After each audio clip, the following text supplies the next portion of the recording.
മക്കളെ, ഇതാ 3 മിനിറ്റ് പ്രാർത്ഥനയ്ക്കായി ലോകത്തിൻ്റെ വിവിധങ്ങളായ ഭാഗങ്ങളിൽ ഇരുന്നു കൊണ്ട് നമ്മൾ പങ്കുചേരാൻ പോവുകയാണ്.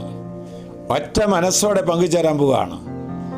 ദൈവത്തിൻ്റെ പ്രത്യേകമായ വചനത്തിൻ്റെ വെളിച്ചത്തിൽ വിശുദ്ധ ജീവിതം നയിക്കുന്ന അനേകം മക്കളിൽ ഒരുവളെ ഇന്ന് നാം പരിചയപ്പെടാൻ പോവുകയാണ്. വിശുദ്ധ റീത്ത. കർത്താവിന്റെ വചനം പറയുന്നു, യെശയ്യാ 54:7, നിമിഷ നേരത്തേക്ക് നിന്നെ ഞാൻ ഉപേക്ഷിച്ചു, മഹാകരുണയോടെ നിന്നെ ഞാൻ തിരിച്ച് വിളിക്കും. മകളെ, ഒരു ഉപേക്ഷയും ഒരു വലിയ സ്വീകരണവും റീത്ത പുണ്യവതിയുടെ ജീവിതത്തിൽ നാം കണ്ടെത്തുകയാണ്.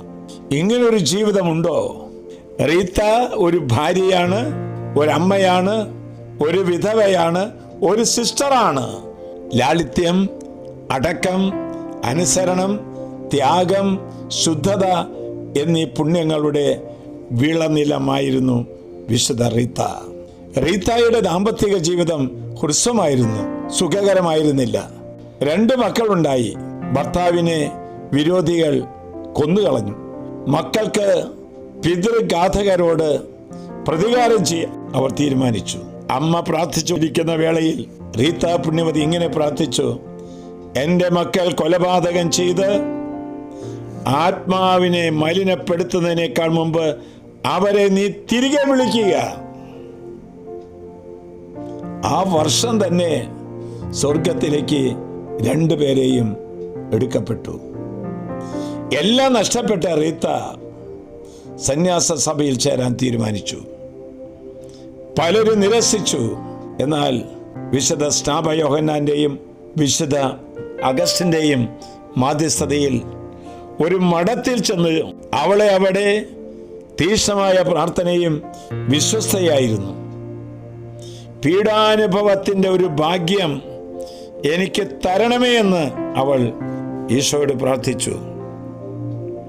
പ്രാർത്ഥനാ വേളയിൽ യേശുവിൻ്റെ മുൾമുടിയിലെ ഒരു മുള്ള് അവളുടെ നെറ്റിയിൽ തുളച്ചു കയറി.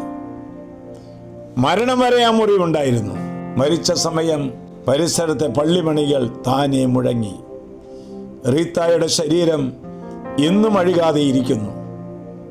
മകളെ, റീത്ത പുണ്യവതി പറയുന്നു, ഈശോയുടെ സ്നേഹത്തിൽ എന്നും നിലനിൽക്കുക, തിരുസഭയോടും വിശ്വസ്തത കാണിക്കുക, വിധേയത്വം, സമാധാനം, സഹോദര സ്നേഹം പുലർത്തുക. നിന്നെ ഉപേക്ഷിക്കപ്പെട്ടവർ നിന്നെ സ്വീകരിക്കും.